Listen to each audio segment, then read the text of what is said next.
Good afternoon, restaurant fans and restaurant folks. This is Steve Barnes from Table Hopping and the Times Union, back with yet another weekly edition of our chat about restaurants in the time of the coronavirus shutdown, which actually may finally have an end in sight, at least partially, for the restaurant industry.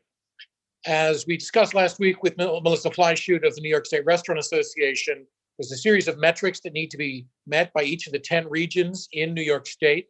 And then once those metrics, which have to do with hospitalization rates regarding coronavirus exposure and the COVID-19 disease, and also testing and contact tracing, once those metrics have been met, regions can start to reopen in a 4-phase process, with each phase beginning 2 weeks after the previous.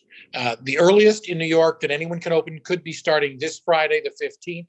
That's 3 regions, including the Mohawk region, the closest capital region, but not the capital region. There's hope the capital region will be able to start May 22nd, which would be the phase 1 construction and others. And restaurants are phase 3. That would put them a month out. So we'd be looking at the earliest at a June 19th opening for restaurants, under which conditions we don't know yet what those will be, whether it will be masks for customers and or staff, maybe paper menus, certainly distancing between tables, maybe not even any bar seating.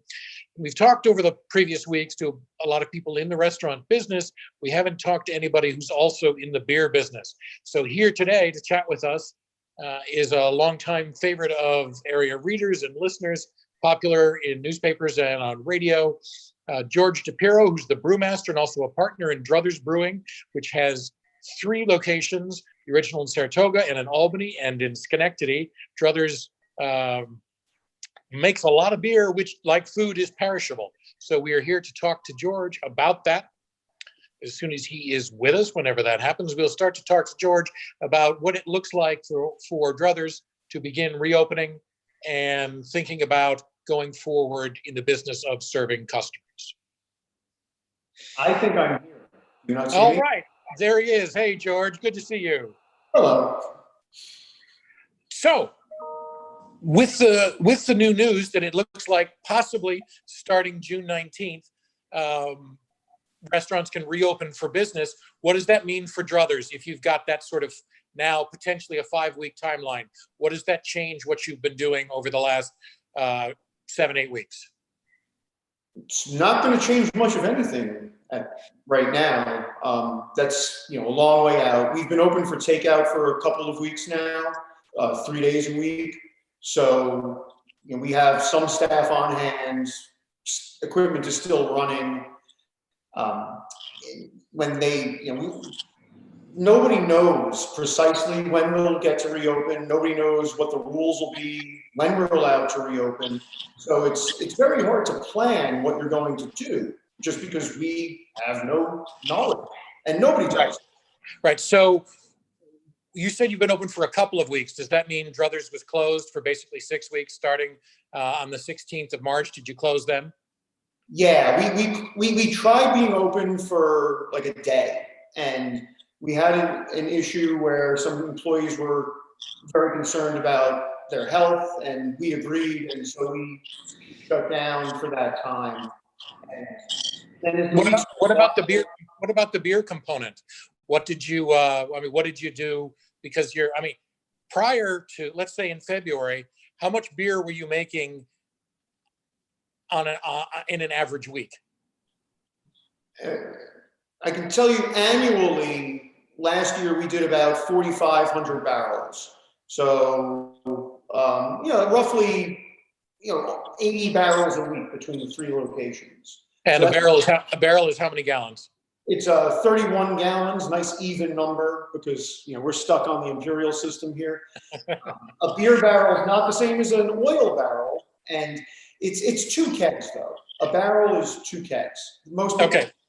So did you shut down your beer production then too, or not completely? No. In Schenectady and Saratoga, where we have 10-barrel brewing system, we did shut down because they had enough beer in their tanks already, and we had no idea when we would be allowed to reopen. So we shut that down, but we kept going in Albany because in Albany we put beer in bottles. So that goes out to the markets and the beer stores.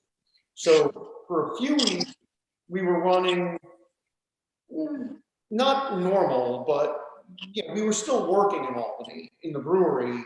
But then a couple of weeks ago, we decided we had plenty of beer in stock, and so we slowed down in Albany also now.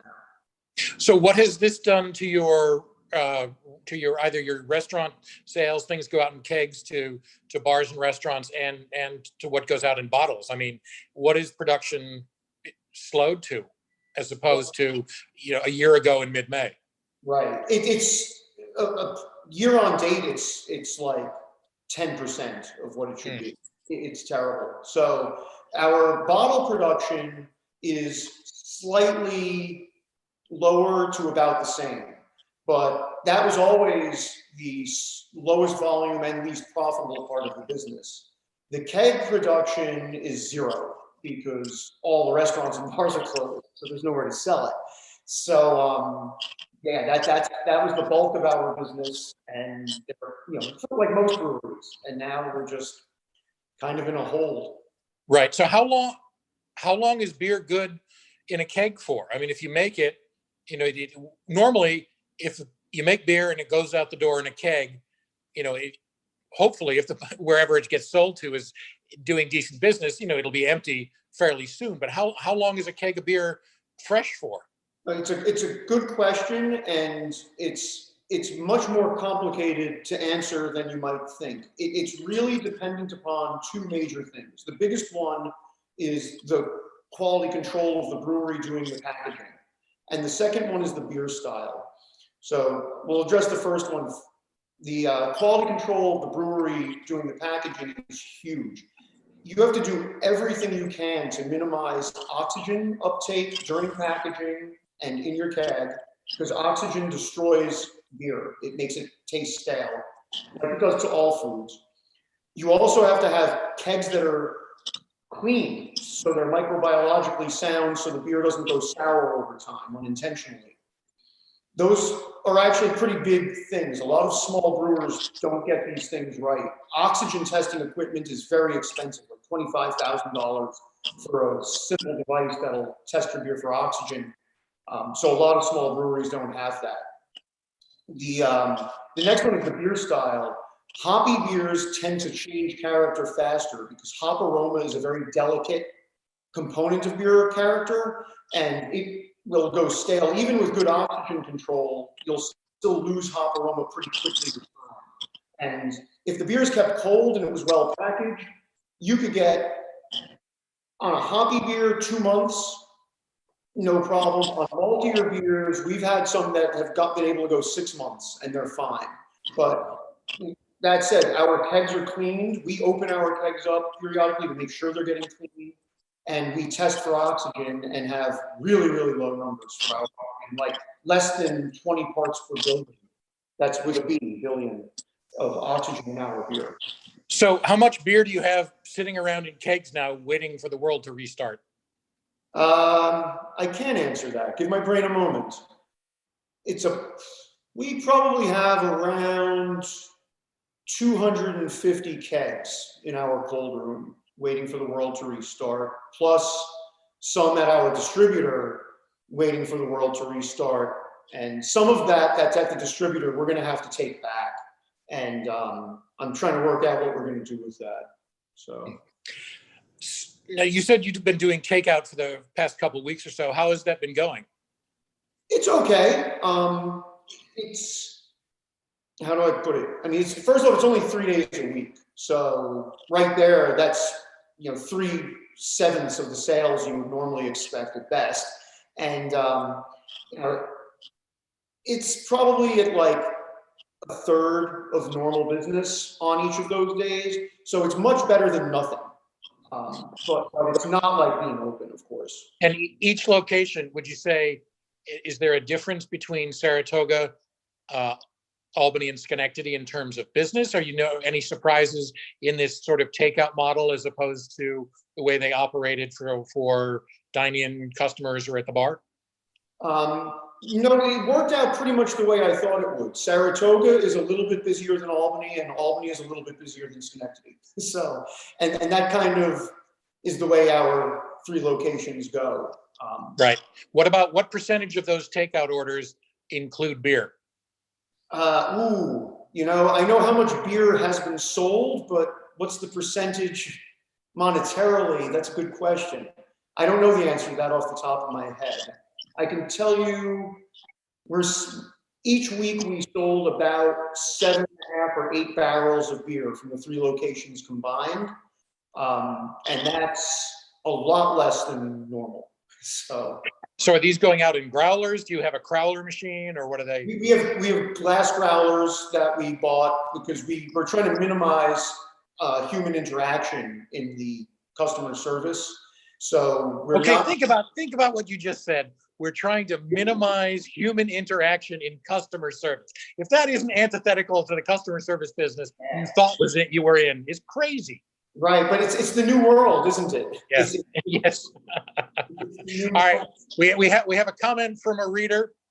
Respond however you will. Nikki says, "I miss Druthers mac and cheese." You can still get Druthers mac and cheese on Thursday through Saturday. You can call up and order a batch, and you will get it. And what are the hours Thursday through Saturday? 4 through 8 is the service hours. Is it pickup only, or do you have available through delivery services? We have pickup only right now. And is mac and cheese as popular for takeout as it was in-house? Yes is the short answer, but we've also limited the menu. It's not the entire Druthers menu that's available. It would just be too hard to pull that off. It's too much food to right. prepare and have sitting around. But mac and cheese is there, and mac and cheese is quite popular. What's your favorite of your beers to go with mac and cheese? Ooh, let's see. Right now, I would say any of the Pilsner from Albany, or the Golden Lager from Schenectady, or the Blonde from Saratoga. They're actually 3 different beers, somewhat similar character, but they would go with mac and cheese pretty well. They're all lighter. What is it about? What's wrong with, say, a porter with mac and cheese? There's nothing, if that's what you like. And it also depends on the mac and cheese that you're getting. If you're getting the pulled pork mac and cheese, pulled pork porter, wow, that'd be gross. Pulled pork porter, that would have nice smoky components to it from the meat, and a porter could go quite well with that. All right, got another comment. Druthers QC is top notch, says Peter. Thank you. We try hard, and we're always implementing new things. We're actually going to be launching cans in the next few weeks, so that'll be a whole new thing to learn, and new quality control to learn about also. Wasn't the plan for cans all along? And so this is, when you opened in Albany, you talked about cans, and that was a long time ago. Yeah. We walked through that Albany place when it was a giant empty space, and I remember you gesturing, saying something to the effect of, well, the canning will go over here, and that was years ago. Yeah, we had plans for cans and/or bottles, and for certain reasons we went with bottles first, and now we're going to start putting some stuff in cans too. We did not plan on doing this launch during a pandemic, nor did we plan on spending this much money during a pandemic when we're not allowed to be open. So it's kind of interesting timing, but it's the new world, isn't it? Yeah. How many total employees for Druthers, and how many presently are receiving a paycheck because they're coming in and helping you in whatever capacity? Including part-timers for the 3 locations, we have somewhere in the vicinity of 250 employees. But of those that are still working and getting a paycheck, it would be about 25, I think, is close to the number. So yeah, it's not nearly as many as we were employing. So yeah, you're at about 10%. And what is now that we're at, say, week 8, I mean, you're a partner and you're the brewmaster, so you can think sort of longer term and think about new projects and things. But what would you say, characterize the attitude for me for your employees who normally, especially in Saratoga, would be starting to think about summer, would be starting to get ready. Tell me about this. They're now 8 weeks in. What are you hearing from them about how it's going for them? For the ones I've spoken with, it's a mix, honestly. Some of them with the enhanced unemployment benefits they're not happy, but they're okay. But I've spoken with some of our employees that are still wrestling with unemployment, the Department of Labor for their unemployment, and haven't seen a dime yet. So that's really miserable. And they'll get their money retroactively, but that doesn't mean they're happy right now. So it's, and with the summer season coming up, even if you're allowed to reopen on June 19th, none of us know what it's going to be like. Will people come out? And you did a survey on your blog, and it was mostly positive, but a significant number of people said they were kind of hesitant to go out. So sure, I mean, more than a quarter, 27% said they wouldn't go out for at least 6 months or through the end of the year or until there's a vaccine. So right there is a quarter of your business won't even consider coming back. And this was taken on a restaurant blog where people are predisposed to go out. So this, I fully acknowledge, it was not reflective of the general public, but at least you have the advantage in Albany. There's significant space in Albany. If you needed to spread people out, you could still probably fit 80 people in there. Everybody spread 9-10 feet apart because you've got some space. But the question, as you said, is, are they going to come back? And what do you think you can do as an owner, as a hospitality professional, to better convince them that they do want the experience of coming and sitting in your place again? I'm not sure how much a restaurant owner can do for that. We can talk about how we're sanitizing the menus, how we're making sure nobody's visibly ill coming into work. We can try to maintain social distancing of the customers by spreading the tables out. But beyond that, it's really going to be up to people whether they feel safe or not. And I don't think there's a lot that we can do. So, well, what about you personally? I mean, you have kids. So let's say June 19 comes along, everybody, they're giving the okay, whatever the restrictions are, are you taking your kids out to dine in at a restaurant starting June 19th to 20th? That's a good question. And, to be honest with you, I would have said yes if you asked me that a couple of weeks ago. But then there was a rumor just about 10 days ago that Albany schools were getting a plan for reopening. And I will admit that I wasn't happy with the thought of schools reopening because, schools are worse than restaurants. So let's just put that right out there. It's a piece of kids. Right. Kids are not sanitary. There's no way to make them be sanitary. So yeah, I guess I would consider taking my kids to a restaurant way before I would send them to school. Okay, we've got another question. What's proven popular for takeout beer, and is that different from the popularity of your beers otherwise? So are people drinking the same way with what they take out, or no? The same. Yeah. It's interesting because at the 3 locations we do see different beer ratios.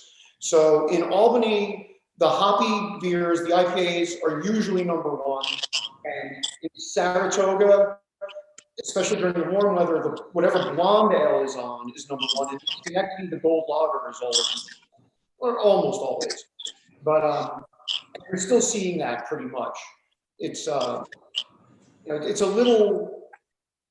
I'm wondering how much it gets skewed because when you're serving growlers, you're bringing home a half gallon of one kind of beer, and people can buy bottles of our beer too, doing that.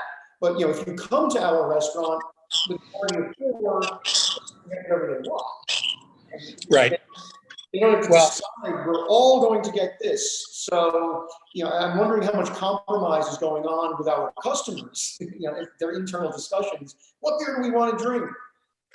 well, if I'm getting a half gallon, it's going to be of the Double Dare, and I will have all the sour I want in a glass all by myself. Because so Excellent. that's absolutely my favorite of your beers, and I acknowledge that perhaps. Well, how does sours do? And completely self-interested question: how does sours do? I mean, do they sell for you? Yes, especially on premises. The fruited sours have proven especially popular. When we made Strawberry Dare for the first time at our Schenectady location last year, it became far and beyond the #1 beer we had there. Was that a surprise? It surprised me a little bit, given that Schenectady's previous #1 was always their light colored lager. So, so that was a pretty big step for Schenectady. So seeing that, we immediately made a pretty sizable batch in Albany, and it became #1 on draft, which it became so popular. And then below it was, what happened?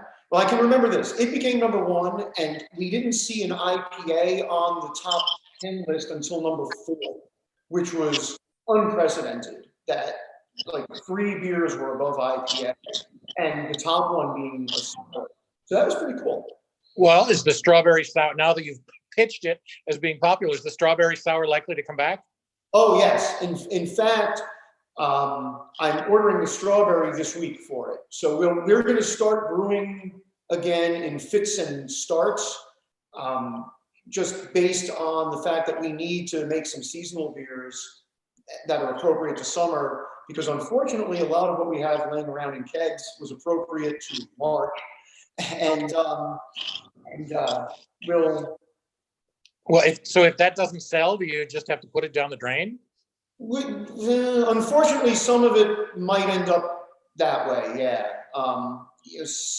Some of it, there's a lot of it, there's not a lot left of. So hopefully we're able to do enough takeout business that it moves along. Some of them are not specifically winter beers, but are more popular in the winter, like oatmeal stout and dark lager. I'll drink dark lager any time of year. It's a really nice malty beer, normal alcohol, so you can have a couple of them to function. But it's it's definitely a better seller in the winter for us. Have you been using the relative downtime of the last 6-8 weeks for recipe development? I mean, are there ideas percolating for you for new beers? So when you get to be able to produce again at a better volume than you are now, are we going to see a whole slew of new beers as a result of George's R&D? Well, we don't have a tiny brewing system to like mess around with, but I have thought of a few new things that I want to do when we get going again. So yes, but I wouldn't call it a slew. A few instead of a slew. There's certain limits to what we can do. The Albany brewery is a 30-barrel system, so the smallest amount of beer we can make on that, like absolutely making it as little as possible, is about 25 kegs worth of beer, which doesn't sound like a lot. But if you're making something that's really out there and you don't know how it's going to sell, that's actually a pretty bold move to make that much of it. We don't distribute beyond the capital region. Some people get this mistaken notion that we're a big brewery location, but we're very small compared to any brewery that's of regional consequence. So we don't have that many outlets for our beer. So right. If we're going to make 25 kegs of something, we need to know it's going to sell. What's the weirdest beer you ever made, and did it sell well? Ooh. Okay, so you're asking commercially, because as a home brewer, I did a couple of really whack things. But the weirdest one commercially would be, let's see. I tried a sesame beer when I was still at the pump station, and it sold okay, but it had issues that I noticed. It's hard to make beer with fatness, and sesame is a lot of fat. So that was not great. What do you think? Right now, oh, okay. Yeah, here's one in Schenectady. This wasn't my beer. My brewer in Schenectady came to me with this idea. And he wanted to make a smoked sour. And I was always intrigued by making a smoked sour, but honestly, I was never brave enough to do it. But since he brought it up and it was always in the back of my mind, I was like, oh, why not? What's the worst that happens? It doesn't sell. That's a small brewing system. We'll get rid of it somehow. And it actually sold. So I was really flabbergasted by that. I don't. How was it?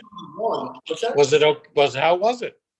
It was okay. You have to like smoked beer to begin with, because and you have to like sour beer, and you preferably, if you think you'd like the two of them together. Right. And it's not just the beer weirdos. It was actual normal people looking for it for dinner. It sold fast enough that it wasn't just the aficionados and adventurous types. Correct. So the brewmaster says aficionados and adventurous types, and I said beer weirdos. Correct. Artfully done, sir. I appreciate it. I appreciate your time. Good luck for you and Druthers, and look forward to coming back in as soon as it's allowed. Thank you very much, and I'll talk to you again soon. Thank you. Have a good one. Stay safe. All right. Okay, that was George Piro, a partner and brewmaster for Druthers Brewing, which has locations in Schenectady, Albany, and Saratoga Springs. Each of them is open Thursday through Saturday for a limited menu for takeout. They also do have beer in growlers, so check them out. Look at their websites. Go ahead, put in an order for takeout and support our local industry and a place that has made beer for a long time. And George was at the pump station in Albany before he became a partner in Druthers, so he's a veteran of the Capital Region scene. This is Steve Barnes at the Times Union. You can always keep in touch. Find me on the Table Hopping blog on timesunion.com. Also look for me on Twitter and on Facebook. I will be back again next Tuesday, 1 p.m. for another chat about the shutdown and hopefully getting close to 1 week closer to a reopening. Have a good week. Eat well, drink well, and be well.